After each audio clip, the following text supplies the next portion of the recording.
Fala minha amiga Jordana, fala minha amiga Jordana, de volta aqui, vamos continuar com o nosso estudo, né, Brasil Colônia. Nós acabamos de ver o período pré-colonial, não é? Que vai de 1500 até 1530. Então vamos lá, agora o período colonial obviamente começa em 1530, não é? 1530 e vai até o ano de 1822, culminando com a nossa independência, mas isso nós já sabemos. Então vamos lá. Por que Portugal resolveu colonizar o Brasil? Porque ele cansou? Porque ele teve saudade? Obviamente que não. É por questão financeira, tá bom? Financeira. Como assim, Rodrigo? Vamos lá.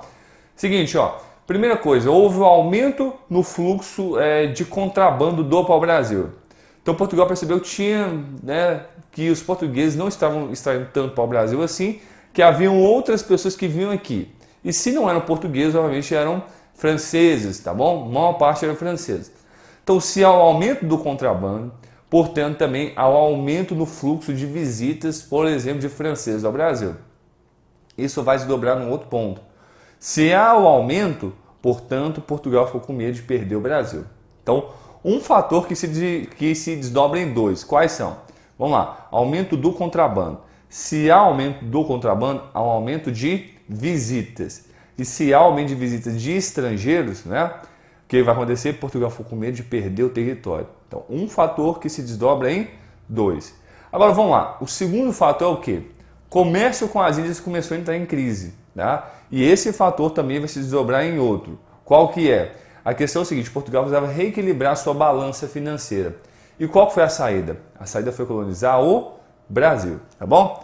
Então, vamos lá. Expedição colonizadora, né? Lembra que nós falamos do Martim Afonso de Souza? Acabamos de falar dele, para não confundir com quem?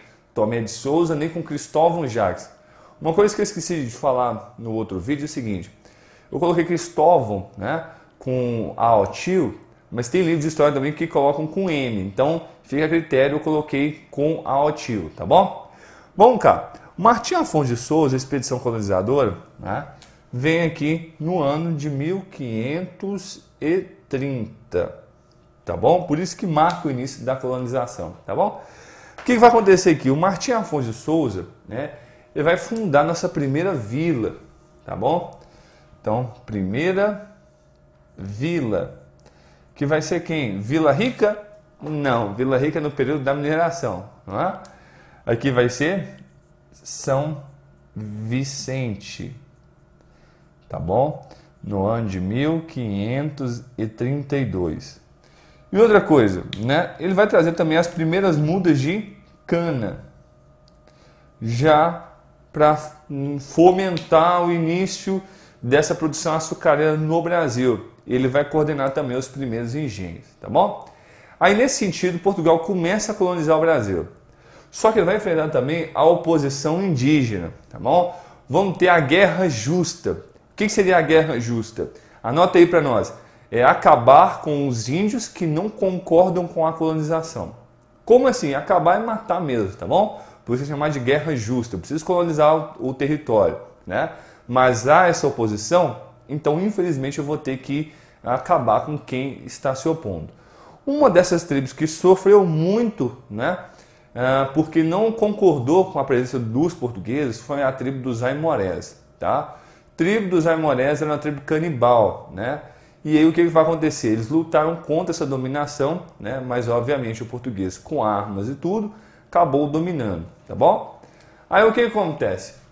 Vencida essa parte aqui da Guerra Justa, Portugal precisava colonizar o Brasil. O que é colonizar? Colonizar é tomar posse, é ocupar. Só que é o seguinte, Portugal estava vivendo um período em que sua economia não ia bem. E o que houve? Qual foi a ideia? Vamos trabalhar, portanto, com um sistema de quê? Capitanias hereditárias, tá bom? O que são capitanias? Né? Equivale a sesmarias. Anota para nós aí, por favor. Sesmarias, né? São pedaços de quê? São lotes, né? São faixas de terra. Tá bom? Nesse sentido, né? O governo português dividiu o Brasil, né? Deixa eu pegar aqui, ó. Em quantas faixas de terra? 15. Então vou fazer bem rapidinho aqui. Obviamente não é essa estrutura, não é? Estou só colocando mesmo para que você consiga visualizar. Então, a gente dividiu o Brasil em 15 faixas de terra, chamadas de quê? Capitanias. Elas são hereditárias porque, obviamente, né, passa de pai para filho. Mas acontece que, né, a posse dessa terra, né, era de quem? Do rei de Portugal, tá bom? Então, é como se fosse o quê? Um arrendamento. Eu alugo, né? Inclusive vão ter direitos e deveres, daqui a pouco nós vamos comentar sobre eles. E aí essas pessoas vão explorando aqui, tá? Nós vamos ter aqui dois documentos, tá? Vai ser carta, tá bom? Carta foral, anota para nós aí, e carta de doação. Tá? Foral, você vai lembrar de fórum, tá? Fórum é aquela questão ligada à justiça. Então, portanto, a carta foral, né, ela guarda os direitos e os deveres do capitão donatário. Deixa eu anotar aqui, né? Quem recebia isso era o capitão donatário. O capitão donatário é o que recebia a capitania, né? Obviamente, ele não era pobre, né? Era um fidalgo vindo de Portugal para cá. E aí ele vai explorar esse território. O que ele achar, né? 10% vai para o rei de Portugal, né? E o restante fica com ele, mas daqui a pouco eu vou continuar acerca dos direitos e dos deveres. Carta de doação, né? É que vai garantir o uso da terra, tá bom? Então, carta foral, direitos e deveres. Carta de doação é o recebimento dessa terra, tá bom? Só 2 capitanias foram para frente, tá? As únicas que prosperaram. Então, vamos lá, vamos colocar um OBS aqui, tá? Vou colocar aqui no canto, OBS. Só 2 prosperaram. Você qual? São Vicente. Não a vila, viu? Embora seja no mesmo lugar, mas aqui, ó, é a capitania toda. Hoje é o que nós chamamos de São Paulo, correto? São Vicente e Pernambuco. Só essas duas o quê? Deixa eu anotar bonitinho. Fazer uma coisa bonita porque você merece, né, enxergar, ter um material de qualidade. Nós estamos focados na sua aprovação, então vamos lá. Prosperação. Correto? As demais, né? Muitos capitães donatários nem vieram. Por que essas capitanias não prosperaram? Anota aí, tá bom? Dá um tempinho aí para você terminar de anotar. Vamos lá? Ok. Então, anota para nós aí. Por que elas não prosperaram? Ou por que as demais não prosperaram? Né? A de São Vicente, Pernambuco, nós já sabemos que houve êxito. Vamos lá. Primeiro porque era muito distante, né? Sair, por exemplo, olha aqui. Uma capitania da outra era muito distante, o território era enorme, tá bom?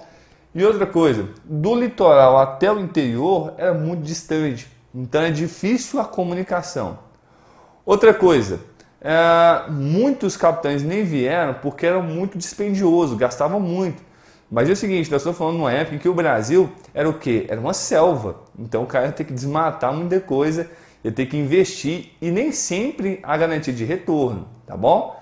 Outra coisa, ataques indígenas, tá bom? Os ataques indígenas, né? E nós vamos ver que esses ataques vão ser combatidos pela guerra justa, mas esses ataques indígenas vão ser um dos motivos pelos quais alguns donatários não vão querer vir para o Brasil. E aqui o último fator é o quê? A extensão da capitania.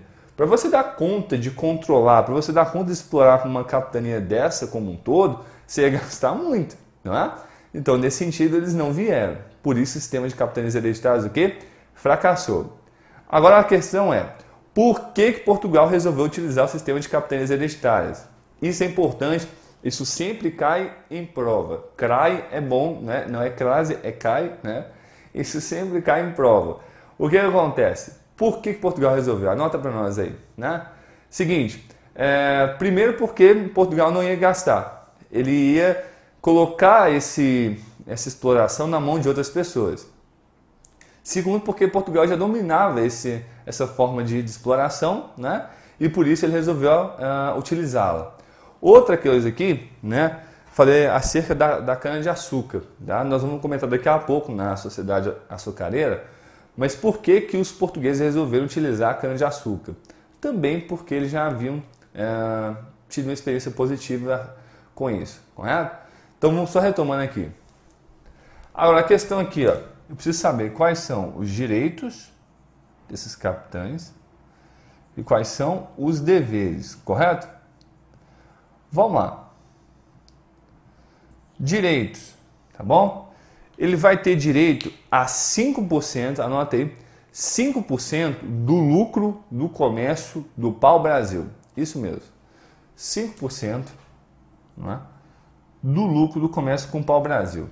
Agora, o que acontece? Nos deveres estava o quê? As obrigações. Nesse sentido, é a corte portuguesa, né, que vai ter o monopólio sobre a extração do pau-brasil. Né? O rei de Portugal não era besta nem nada. Né? O que dava dinheiro já ficava na mão dele, tá bom? Mas ele fazia um repasse de 5% desse lucro, tá bom? Outra coisa, 10%, não é, do valor arrecadado aqui, né? 10% do que os capitães donatários encontrassem, né, deveria ser repassado obrigatoriamente, né, para a corte portuguesa, correto? Outra coisa aqui, vamos lá, nos direitos, não é?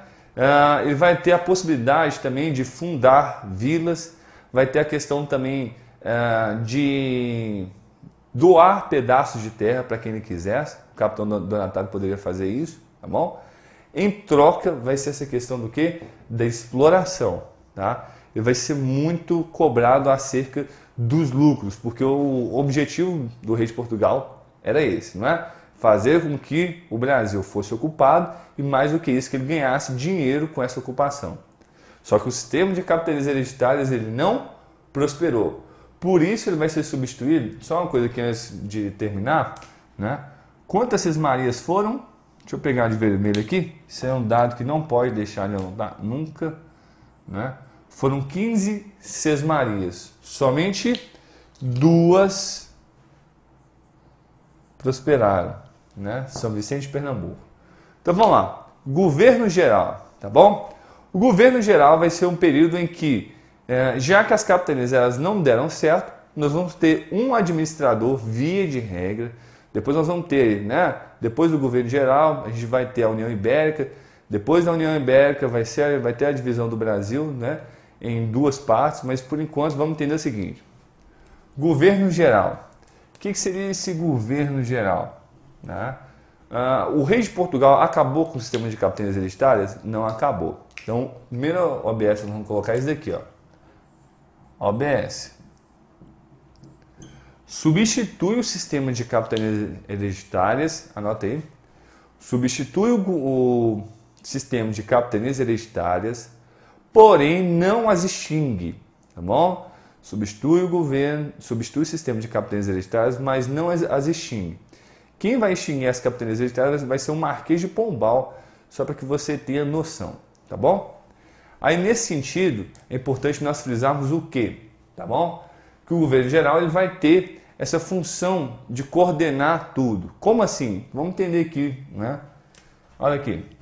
Eu tenho o rei de Portugal, tá? Logo abaixo dele, né, eu vou ter o governador geral. Perceba que ele é como se fosse um gerente, não é? Porque é ele que vai estar vinculado à administração portuguesa, não é? Logo abaixo do governador geral, nós vamos ter o capitão mor, o ouvidor mor, não é? E aqui, não é? O provedor, isso aqui é um D, viu? Mor. Estava na sua frente? Desculpa. Aqui, ó. Provedor, que lá é um D, viu? Mor, por quê? Maior, tá bom? Capitão mor, responsável pela justiça, tá bom? Então ele vai estar ali responsável por manter a ordem dentro, né, do país, junto do governador geral. O ouvidor-mor vai ser o cara responsável por organizar a justiça, tá bom? O ouvidor, lembra de quê? Ouvir, não é? Então, ele vai ouvir as demandas, as reclamações e ele vai julgar qual que é, quem está certo, quem tem direito e quem não tem, correto? E aqui o provedor-mor, provedor vem de prover, vem de conseguir manter, correto? Nesse sentido aqui, nós vamos ter que o provedor-mor, ele é o responsável por cobrar os impostos dentro, não é, da colônia, correto? E aqui, logo abaixo, eu vou ter, né, as câmaras